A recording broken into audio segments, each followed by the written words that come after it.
Hey, what's going on, guys, and welcome back. So today is going to be a quick video regarding monster sizes and their importance in Dragon Quest Monsters: The Dark Prince. Now, whilst rummaging through various forums discussing this topic, I've seen a lot of people asking if this even matters, and it absolutely does, hence why I wanted to make a quick video discussing it, since I feel like we're going to have a lot of newcomers to the Dragon Quest Monsters series this time around with the recent boom in monster taming. Anyways, that being said, in Dragon Quest Monsters: The Dark Prince, there are two main sizes for your monsters, S, which is small, and L, which is large. You will be able to see these sizes displayed in combat right in front of your monster's name, so it should be pretty obvious upon entering any battle which category the wild enemies belong to. Monsters will appear larger or smaller in the overworld, which can dictate their size. However, this is not always a 100% way of determining if something is categorized as a large monster, because it seems like there's a scaling multiplier that dictates the overworld size, and the larger monsters require some type of threshold to be met before they're considered large. This means that you can have a quote-unquote larger small monster, if that makes sense. Now, there absolutely are major differences with a large category monster versus a small category monster. However, what I will say is that it's not always beneficial to have a large monster over a small monster, because while there are some definite buffs in having a large monster, there are some drawbacks as well. So some of the major buffs regarding large monsters include the fact that they will be able to perform multiple moves per turn in battle. So where a normal monster is able to perform one action per turn, large monsters can do 2 to 3. They also have higher resistances and attributes and are bulkier. However, they do come with one drawback in particular, that being the fact that they take up 2 slots in your party instead of 1. This means that depending on what sort of strategy you're going for, you may or may not want to include a large monster on your team. The YouTuber Has Me put a demo video guide for large monster synthesis, and in it he mentioned the fact that one of the monsters has an ability that allows you to attack multiple times per turn.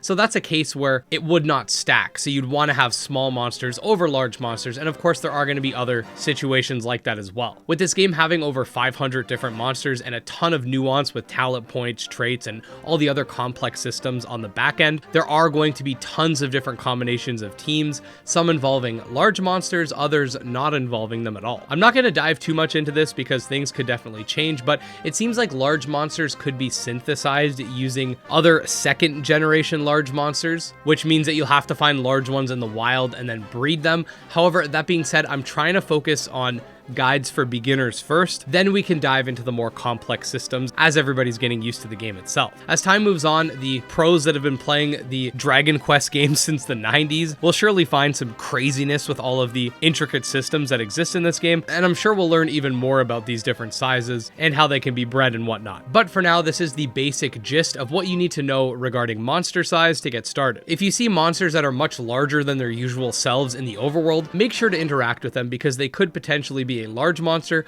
which can definitely give you an early advantage. Other than that, if you do want to stay up to date on all the latest Dragon Quest Monsters news, or just a fan of monster taming games in general, definitely subscribe to the channel where we exclusively cover monster taming games. You can check out my Twitter, Discord, Patreon, PayPal, and channel memberships linked below if you want to go the extra mile in supporting the channel. And special thanks to our supporters, especially Jim Hamilton, Dro Ghost, Candy Morency, and Tragsoft, and we'll see you next time. Peace.